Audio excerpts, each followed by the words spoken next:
ಎಲ್ಲರಿಗೂ ನಮಸ್ಕಾರ. ನಮ್ಮದೇ ಜೆ ಚಾನಲ್ಗೆ ಸ್ವಾಗತ ಬಯಸ್ತಾ ಇವತ್ತಿನ ವಿಶೇಷ ಸಂಚಿಕೆ. ಈಗಾಗಲೇ ಕೂಡ ಮೊದಲನೇ ಸಂಚಿಕೆಯಲ್ಲಿ 2027 ಜನಗಣತಿಯ ಮಾಹಿತಿಯನ್ನು, ಸಂಪೂರ್ಣ ಮಾಹಿತಿಯನ್ನು ನೀಡಿದ್ದೆ. ಅದು ಉಪಯೋಗ ಆಗಿದೆ ಅಂತ ಅಂದ್ಕೊಡ್ತೀನಿ. ಸೊ ಈ ಸಂಚಿಕೆಯಲ್ಲಿ 2027 ಜನಗಣತಿಯಲ್ಲಿ ಯಾವ ಪ್ರಶ್ನೆಗಳನ್ನು ಈ ಒಂದು ಅವಧಿಯ ಒಳಭಾಗದಲ್ಲಿ ಕೇಳ್ತಾರೆ ಅನ್ನುವಂಥ ಮಾಹಿತಿಯನ್ನು ನಿಮ್ಮ ಮುಂದೆ ನಾನು ಹೇಳ್ತಾ ಇದ್ದೀನಿ. ನಿರರ್ಗಳವಾಗಿ ನೀವು ಅದನ್ನು ಕೇಳುವಂಥ ಸಂದರ್ಭದಲ್ಲಿ ಉತ್ತರಗಳನ್ನು ಪಡ್ಕೋಬೋದು. ಸೊ ಯಾವ್ಯಾವ ಪ್ರಶ್ನೆಗಳನ್ನು ಕೇಳ್ತಾರೆ ಈ ಅವಧಿ ಒಳಭಾಗದಲ್ಲಿ ಅಂತ ಹೇಳಿದ್ರೆ 33 ಪ್ರಶ್ನೆಗಳಿರ್ತವೆ. ಅದು ಸ್ಕ್ರೀನ್ ಡಿಸ್ಪ್ಲೇ ಆಗ್ತಾ ಇರುತ್ತೆ, ನೀವು ಅದನ್ನು ನೋಡ್ತಾ ಹೋಗ್ಬೋದು. ಸೊ ಮೊದಲನೇ 33 ಪ್ರಶ್ನೆಗಳನ್ನು ಕೂಡ 4 ವಿಭಾಗಗಳನ್ನಾಗಿ ಮಾಡ್ಕೊಂಡಿದ್ದಾರೆ. ಅದರಲ್ಲಿ 4 ವಿಭಾಗಗಳಲ್ಲಿ ಅಥವಾ 4 ಹಂತಗಳಲ್ಲಿ ಮೊದಲನೇ ಹಂತ ವಸತಿ ವಿವರಗಳು ಅಂತೇಳಿ, ಅಂದರೆ ಮನೆಗೆ ಸಂಬಂಧಪಟ್ಟಂಥ ಮಾಹಿತಿಗಳನ್ನು ನಾವು ಪ್ರಶ್ನೆಗಳನ್ನು ಕೇಳ್ತಾರೆ. ಅದು ಸುಮಾರು 1ರಿಂದ ಹೆಚ್ಚು ಕಡಿಮೆ 8 ಪ್ರಶ್ನೆಗಳನ್ನು ಒಳಗೊಂಡಿರ್ತದೆ. ಹಾಗೆಯೇ ಎರಡನೇ ಹಂತದಲ್ಲಿ ಭಾಗ 2ರಲ್ಲಿ ಮನೆಯ ಸಂಯೋಜನೆ ಅಂತೇಳಿ ಕರಿತೀವಿ. ಅದರಲ್ಲಿ ಕೂಡ ಸುಮಾರು 15 ಪ್ರಶ್ನೆಗಳನ್ನು ಒಳಗೊಂಡಿರುತ್ತೆ. ಜೊತೆಯಲ್ಲಿ 3ನೇ ಭಾಗದಲ್ಲಿ ಅಥವಾ 3ನೇ ಹಂತದಲ್ಲಿ ಸೌಕರ್ಯಗಳು ಮತ್ತು ನೈರ್ಮಲ್ಯತೆ ಅಂತೇಳಿ ಕೇಳ್ತಾರೆ. ಅದರಲ್ಲಿ ನಿಮಗೆ ಹೆಚ್ಚು ಕಡಿಮೆ 16ರಿಂದ 24 ಅಂದರೆ 9 ಪ್ರಶ್ನೆಗಳು ಕೂಡ ಇಲ್ಲಿ ಕೇಳ್ತಾ ಹೋಗ್ತಾರೆ. ಜೊತೆಯಲ್ಲಿ 9ರಿಂದ 29 ಪ್ರಶ್ನೆಗಳಿರ್ತವೆ. ಮತ್ತು 4 ಇನ್ನು ಉಳಿದಂಥ 16ರಿಂದ ಹೆಚ್ಚು ಕಡಿಮೆ 33 ತನಕ ಕೂಡ ಪ್ರಶ್ನೆಗಳನ್ನು ಕೇಳ್ತಾರೆ. ಸೊ ಏನೇನು ಕೇಳ್ತಾರೆ ಅನ್ನುವಂಥದ್ದು 33 ಪ್ರಶ್ನೆಗಳಿರ್ತವೆ. ಒಟ್ಟಾರೆ 4 ಹಂತಗಳಲ್ಲಿ ಕೂಡ ಸೇರಿ 33 ಪ್ರಶ್ನೆಗಳಿರ್ತವೆ. ಯಾವ್ಯಾವುದು ಅಂತ ಅದನ್ನು ನೋಡೋಣ. ಮೊದಲನೇದಾಗಿ ನಾನು ಹೇಳ್ತಾ ಹೋಗ್ತೀನಿ, ಕೇಳಿಸ್ಕೊಡಿ. ಜನತೆಗಾರರು ಬಂದಂಥ ಸಂದರ್ಭದಲ್ಲಿ ಯಾರು ಸರ್ವೆ ಮಾಡಲಿಕ್ಕೆ ನಿಮ್ಮ ಮನೆಯ ಬಾಗಿಲಿಗೆ ಬರ್ತಾರೆ ಏಪ್ರಿಲ್ 16ರಿಂದ ಆ ಪ್ರಶ್ನೆಗಳಿಗೆ ಸುಲಭವಾಗಿ ನೀವು ಉತ್ತರಗಳನ್ನು ಗೊತ್ತಿದ್ದರೆ ಈ ಮಾಹಿತಿಯನ್ನು ಅವ್ರಿಗೆ ನೀಡ್ತಾ ಹೋಗ್ಬೋದು. ಸೊ ಈಗ ಮೊದಲನೇ ಪ್ರಶ್ನೆ ಏನಿದೆ ಅಂತ ಹೇಳಿದ್ರೆ ಕಟ್ಟಡ ಸಂಖ್ಯೆ ಅಂತೇಳಿ, ಅಂದರೆ ನೀವು ವಾಸ ಮಾಡುವಂಥ ಕಟ್ಟಡ ಸಂಖ್ಯೆ ಇದ್ದರೆ ಅದಕ್ಕೆ ನೀವು ಮಾಹಿತಿಯನ್ನು ಕೊಡಬೇಕಾಗುತ್ತೆ. ಸಂಖ್ಯೆ ಏನು ಅಂತೇಳಿ. ಜನಗಣತಿ ಮನೆಯ ಸಂಖ್ಯೆ, ನಿಮ್ಮ ಡೋರ್ ನಂಬರ್ ಏನಾದ್ರು ಇದ್ದರೆ ಅವ್ರಿಗೆ ಕೂಡ 2ನೇ ಪ್ರಶ್ನೆಯಲ್ಲಿ ಮನೆಯ ಸಂಖ್ಯೆಯನ್ನು ನೀವು ಕೊಡಬೇಕಾಗುತ್ತೆ. 3ನೇ ಪ್ರಶ್ನೆ ಬಂದು ನೆಲಕ್ಕೆ ಬಳಸಿರುವ ವಸ್ತು ಅಂತ ಕೇಳಿದ್ದಾರೆ. ಸೊ ನೆಲಕ್ಕೆ ಏನು ಬಳಸ್ತೀರಿ ಅಂದರೆ ಟೈಲ್ಸ್ ಇರ್ಬೋದು, ಸಿಮೆಂಟ್ ಇರ್ಬೋದು, ಅಥವಾ ಗಾರೆನೆಲೆ ಅಥವಾ ತೊಪ್ಪೆನೆಲೆ ಈ ರೀತಿ ಇರ್ತಾವಲ್ಲ, ನಿಮ್ಮ ಮನೆಗಳಲ್ಲಿ ನೀವೇನೋ ಹಾಕ್ಸಿದ್ದೀರಾ ಅನ್ನುವಂಥದ್ದು. ಮತ್ತು ಗೋಡೆಗೆ ಬಳಸಿರುವ ವಸ್ತು ಅಂತ ಕೇಳಿದ್ದಾರೆ. ಅಲ್ಲಿ 4 ಆಪ್ಷನ್ ಇರ್ತದೆ. ಆ 4 ಆಪ್ಷನಲ್ಲಿ ಕೂಡ ನೀವು ಕೇಳ್ಬೋದಾಗುತ್ತೆ. ಗೋಡೆಗೆ ಬಳಸಿರುವಂಥ ವಸ್ತು ಸಿಮೆಂಟು ಅಥವಾ ಮಣ್ಣು ಏನಿರ್ತದೋ ಅದಕ್ಕೆ ಉತ್ತರವನ್ನು ಹೇಳ್ಬೋದು. ಮತ್ತು ಚಾವಣಿಗೆ ಬಳಸಿರುವ ವಸ್ತು ಅಂತ ಕೇಳಿದರೆ ನೀವು ವಾಸ ಮಾಡುವಂಥ ಮನೆ ಹಂಚಿನ ಮನೆಯೋ, ಅದರ ಮೇಲ್ಗಡೆ ಹಂಚನ್ನು ಕೌಣಿಸಿದ್ದೀರಾ, ಅಥವಾ ಗುಡಿಸಲ್ಲಿ ತೆಂಗಿನ ಮರದ ಗರಿಗಳನ್ನು ಹಾಕಿದ್ದೀರಾ, ಕಾಂಕ್ರೀಟ್ ಸಿಸಿ ಹಾಕಿಸಿದ್ದೀರಾ, ಈ ರೀತಿ 4 ಆಪ್ಷನ್ ಇರ್ತದೆ. ಅದರಲ್ಲಿ ನೀವು ಯಾವುದನ್ನು ಹಾಕ್ಸಿದ್ದೀರಾ ಅನ್ನೋಂಥ ಮಾಹಿತಿಯನ್ನು ಕೊಡಬೇಕಾಗುತ್ತೆ. 6 ಮನೆಯ ನಿರ್ದಿಷ್ಟ ಬಳಕೆಯ ಖಚಿತ ಅಂತೇಳಿ, ಅಂದರೆ ಮನೆಯ ನಿರ್ದಿಷ್ಟ ಬಳಕೆ, ನಾವು ಮನೆಯನ್ನು ಏನಕ್ಕೋಸ್ಕರ ಬಳಸ್ತಾ ಇದ್ದೀವಿ ಅನ್ನುವಂಥ ಮಾಹಿತಿಯನ್ನು ಕೊಡಬೇಕಾಗುತ್ತೆ. ಅಲ್ಲೂ 4 ಆಪ್ಷನ್ ಇರುತ್ತೆ.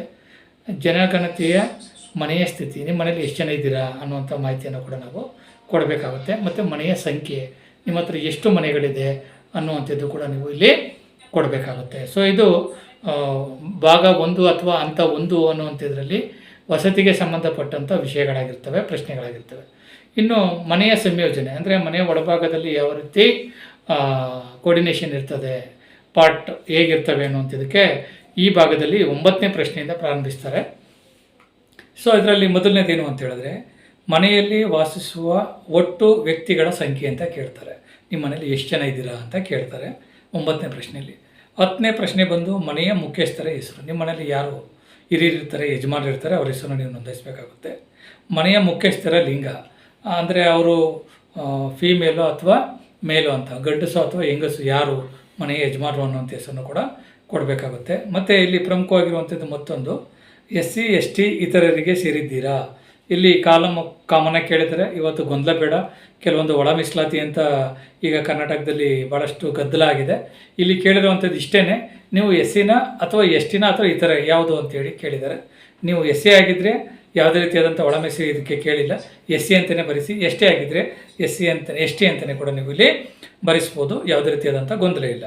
13ನೇ ಪ್ರಶ್ನೆಯಲ್ಲಿ ಮನೆಯ ಮಾಲೀಕತ್ವದ ಸ್ಥಿತಿ, ಮನೆಯ ಮಾಲೀಕರು ಯಾವ ರೀತಿಯಾದಂಥ ಸ್ಥಿತಿ ಇದೆಯಾ, ಸೌರ್ತಾ ಇದೆಯಾ, ಉತ್ತಮವಾಗಿದೆಯಾ, ಈ ರೀತಿ ಮನೆಯ ಕ್ವಾಲಿಟಿಯನ್ನು ಅಲ್ಲಿ ಕೇಳ್ತಾ ಇದ್ದಾರೆ. 4 ಆಪ್ಷನ್ ಇರ್ತದೆ, ಅವ್ರು ಕೇಳ್ತಾರೆ, ಅದರಲ್ಲಿ ಯಾವುದು ಅನ್ನುವಂಥದ್ದನ್ನು ನೀವು ಆಯ್ಕೆ ಮಾಡಿಕೊಂಡು ಹೇಳ್ಬೇಕಾಗುತ್ತೆ. ಮತ್ತು ಪ್ರತ್ಯೇಕವಾಗಿ ವಾಸದ ಕೊಠಡಿಗಳ ಸಂಖ್ಯೆ, ಮನೆ ಒಳಭಾಗದಲ್ಲೇ ಕೂಡ ನೀವು ಏನು ಕಂಫಾರ್ಟ್ಮೆಂಟ್ ಮಾಡ್ಕೊಂಡಿರ್ತೀರಿ ಅಂದರೆ ಸಂಖ್ಯೆಗಳನ್ನು, ಕೊಠಡಿಗಳ ಒಳಭಾಗದಲ್ಲೇ ಎಷ್ಟು ಕೊಠಡಿ ಇದೆ ನಿಮ್ಮ ಮನೆಯಲ್ಲಿ ಅನ್ನುವಂಥದ್ದು ಕೂಡ ಮಾಹಿತಿಯನ್ನು ಕೊಡಬೇಕಾಗುತ್ತೆ. ಎಷ್ಟು ಕೊಠಡಿ ಇದೆ ಏನು ಅಂತೇಳಿ. ಸೊ ಅಲ್ಲಿ ನೀವು ಕೇಳಬೇಕಾಗುತ್ತೆ. ಮತ್ತು 14ನೇ ಕ್ವಶನಲ್ಲಿ ಪ್ರತ್ಯೇಕವಾಗಿ ವಾಸದ ಕೊಠಡಿಗಳ ಸಂಖ್ಯೆ, ಎಲ್ಲ ಒಟ್ಟಿಗೆ ಇರ್ತೀರಾ ಅಥವಾ ಬೇರೆ ಬೇರೆ ಕೊಠಡಿಗಳಲ್ಲಿ ನೀವು ಇದ್ದೀರಾ ಅಂಥೇಳಿ. 15ನೇದು ಮನೆಯಲ್ಲಿನ ವಿವಾಹಿತರ ದಂಪತಿಗಳ ಸಂಖ್ಯೆ, ನಿಮ್ಮ ಮನೇಲಿ ಎಷ್ಟು ಜನ ಒಂದು ಕುಟುಂಬದಲ್ಲಿ ಒಳಭಾಗದಲ್ಲೇ ಮದುವೆಯಾಗಿ ವಾಸ ಮಾಡ್ತಿದ್ದೀರಾ ಅಂಥೇಳಿ. ಸೊ ಒಂದು ಫ್ಯಾಮಿಲಿ ಇದ್ದರೆ ಅಂದರೆ ಗಂಡ ಹೆಂಡತಿ ಇಬ್ಬರು ಮಕ್ಕಳಿದ್ರೆ ಓಕೆ, ಅಥವಾ ನಿಮ್ಮ ಜೊತೆಗೇನೆ ಇನ್ನೊಂದು ಫ್ಯಾಮಿಲಿ ಅಟ್ಯಾಚ್ ಇದ್ದರೆ ಅದನ್ನು ಕೂಡ ಇಲ್ಲಿ ನೀವು ಹೇಳಬೇಕಾಗುತ್ತೆ. ಸೊ ಇಲ್ಲಿ ಮನೆಯ ಸಂಯೋಜನೆ ಅನ್ನುವಂಥ ಒಳಭಾಗದಲ್ಲಿ ಸುಮಾರು 9ರಿಂದ 15 ಪ್ರಶ್ನೆಗಳನ್ನು ಒಳಗೊಂಡಿರ್ತದೆ. ಈ 2ನೇ ಹಂತದಲ್ಲಿ ಇಷ್ಟು ಪ್ರಶ್ನೆಗಳನ್ನು ಕೇಳ್ತಾರೆ, ಅಲ್ಲಿ ಆಯ್ಕೆಗಳಿರ್ತವೆ. ನೀವು ಅದಕ್ಕೆ ಅವ್ರು ಹೇಳ್ತಾರೆ, ಯಾರು ಗಣತಿದಾರ ಬರ್ತಾರೆ ಇಂತಿಂತಿದೆ ಅಂತೇಳಿ, ಅದನ್ನು ನೀವು ಹೇಳಿದ್ರೆ ಸಾಕಾಗ್ತದೆ. ಮತ್ತು ಮೂರನೇ ಹಂತದಲ್ಲಿ ಅಥವಾ 3ನೇ ಭಾಗದಲ್ಲಿ ಕೇಳುವಂಥದ್ದು ಸೌಕರ್ಯಗಳು ಮತ್ತು ನೈರ್ಮಲ್ಯ ಅಂತ ಕೇಳಿದ್ದಾರೆ. ಅದರಲ್ಲಿ 16ನೇ ಪ್ರಶ್ನೆಯಿಂದ 20 ಅಂದರೆ ಸುಮಾರು 5 ಪ್ರಶ್ನೆಗಳನ್ನು ಈ ಭಾಗದಲ್ಲಿ ಕೇಳ್ತಾ ಹೋಗ್ತಾರೆ. ನೋಡೋಣ ಏನೇನು ಅಂತೇಳಿ. ಮೊದಲನೇದು ಕುಡಿಯುವ ನೀರಿನ ಮುಖ್ಯ ಮೂಲ, ಅಂದರೆ ನೀವು ಯಾವುದೋ ಮೂಲದಿಂದ ನೀರನ್ನು ಬಳಸ್ಕೊಳ್ತಾ ಇದ್ದೀರಾ, ಅದು ಬೋರ್ವೆಲ್ ಆಗಿರ್ಬೋದು, ಕೊಳಾಯಿ ಆಗಿರ್ಬೋದು, ಈ ರೀತಿ ಯಾವ ಮೂಲದಿಂದ ನೀವು ನಿಮ್ಮ ಮನೆಗಳಲ್ಲಿ ಅದನ್ನು ಬಳಸ್ಕೊಳ್ತಾ ಇದ್ದೀರಾ ಅನ್ನುವಂಥ ಮಾಹಿತಿಯನ್ನು ನೀವು ಅಲ್ಲಿ ಕೊಡಬೇಕಾಗುತ್ತೆ. ಮತ್ತು ಕುಡಿಯುವ ನೀರಿನ ಮೂಲ ಆದ್ಯತೆ, ಕುಡಿಯುವಂಥದ್ದು ಅಷ್ಟಕ್ಕೇ ಬಳಸ್ಕೊಳ್ತಿದ್ದೀರಾ ಅಥವಾ ಬೇರೆ ಬಂದಂಥ ನೀರನ್ನು ಏನೇನೋ ಬಳಕೆ ಮಾಡ್ಕೊಳ್ತೀರಾ ಅನ್ನುವಂಥದ್ದು ಕೂಡ ನೀವು ಕೊಡಬೇಕಾಗುತ್ತೆ ಮಾಹಿತಿಯನ್ನು. ಜೊತೆಗೆ ಬೆಳಕಿನ ಮುಖ್ಯ ಮೂಲ ಯಾವುದು ಅಂತ ಕೇಳ್ತಾರೆ. ಬೆಳಕು ಅಂತ ಹೇಳಿದಾಗ ನೀವು ಸೋಲಾರ್ ಬಳಸ್ತಾ ಇದ್ದೀರಾ, ವಿದ್ಯುತ್ ಶಕ್ತಿ ಬಳಸ್ತಾ ಇದ್ದೀರಾ, ಅಥವಾ ಲ್ಯಾಂಪನ್ನು ಬಳಸ್ತಾ ಇದ್ದೀರಾ, ದೀಪವನ್ನು ಬಳಸ್ತಾ ಇದ್ದೀರಾ. ಸೊ ನಿಮ್ಮ ಮನೆಗಳಲ್ಲಿ ನೀವು ಬೆಳಕಿನ ಯಾವ ಸೌಕರ್ಯನ ಪಡ್ಕೊಂಡಿದ್ದೀರಾ ಅನ್ನುವಂಥದ್ದನ್ನು ಅಲ್ಲಿ ಮಾಹಿತಿ ಕೊಡಬೇಕಾಗುತ್ತೆ. 19ರಲ್ಲಿ ಶೌಚಾಲಯಕ್ಕೆ ಪ್ರವೇಶ, ಶೌಚಾಲಯ ನೀವು ಮಾಡುವಂಥದ್ದು ಒಳಭಾಗದಲ್ಲಿದೆಯೋ ಅಥವಾ ತೆರೆದದ್ದ ಗುಂಡಿಗಳನ್ನು ಮಾಡ್ಕೊಂಡಿದ್ದೀರೋ, ಚರಂಡಿಯಲ್ಲಿ ಹೋಗುವಂಥ ವ್ಯವಸ್ಥೆಗಳಿದೆಯೋ, ಈ ರೀತಿಯಾದಂಥದ್ದು ಶೌಚಾಲಯದ ಒಳಭಾಗದಲ್ಲಿದೆಯಾ ಮನೆ ಅಥವಾ ಹೊರಭಾಗದಲ್ಲಿದೆಯೋ ಅಂತ ಮಾಹಿತಿಯನ್ನು ಕೊಡಬೇಕಾಗುತ್ತೆ. ಶೌಚಾಲಯದ ಪ್ರಕಾರ ಅಂದರೆ ಯಾವ ರೀತಿ ಅಂತೆ, ಟಾಯ್ಲೆಟು ಕೆಲವರ ಹಳ್ಳಿ ಕಡೆಗಳಲ್ಲಿ 2 ಜೋಡಿ ಕಲ್ಲುಗಳನ್ನು ಇಟ್ಟು ಮಾಡ್ಕೊಂಡಿರ್ತಾರೆ. ಆ ರೀತಿ ಯಾವ್ಯಾವ ರೀತಿಯಾಗಿ ನೀವು ಅದನ್ನು ಮಾಡ್ಕೊಂಡಿದ್ದೀರಿ, ಶೌಚಾಲಯದ ಪ್ರಕಾರಗಳು ವೆಸ್ಟ್ರನ್ ಎಲ್ಲ ಇರ್ತದೆ, ಈಗನ್ನೆಲ್ಲ ಬೇರೆ ಬೇರೆ ರೀತಿಯಲ್ಲಿ, ಅದು ನಿಮ್ಮ ಮನೆಗಳಲ್ಲಿ ಯಾವುದಿದೆ ಅನ್ನುವಂಥದ್ದು ಕೂಡ ನೀವು ಕೊಡಬೇಕಾಗುತ್ತೆ.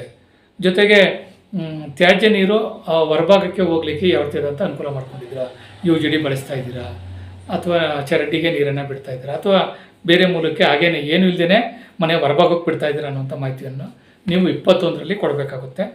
ಮತ್ತು 22ರಲ್ಲಿ ಸ್ನಾನದ ಸೌಲಭ್ಯದ ಲಭ್ಯತೆ, ನೀವು ಸ್ನಾನ ಮಾಡಲಿಕ್ಕೆ ಏನಾದ್ರು ಮನೆ ಒಳಭಾಗದಲ್ಲಿ ಅದು ಸ್ನಾನ ಗೃಹ ಇದೆಯಾ ಅಥವಾ ಹೊರಭಾಗದಲ್ಲಿ ಸ್ನಾನ ಮಾಡ್ತೀರಾ ಅಥವಾ ತೆರೆದಂಥ ಭಾಗದಲ್ಲಿ ಸ್ನಾನ ಮಾಡ್ತೀರಾ. ಇಲ್ಲಿ ಸುಮಾರು ಆಯ್ಕೆಗಳನ್ನು ಕೇಳ್ತಾರೆ.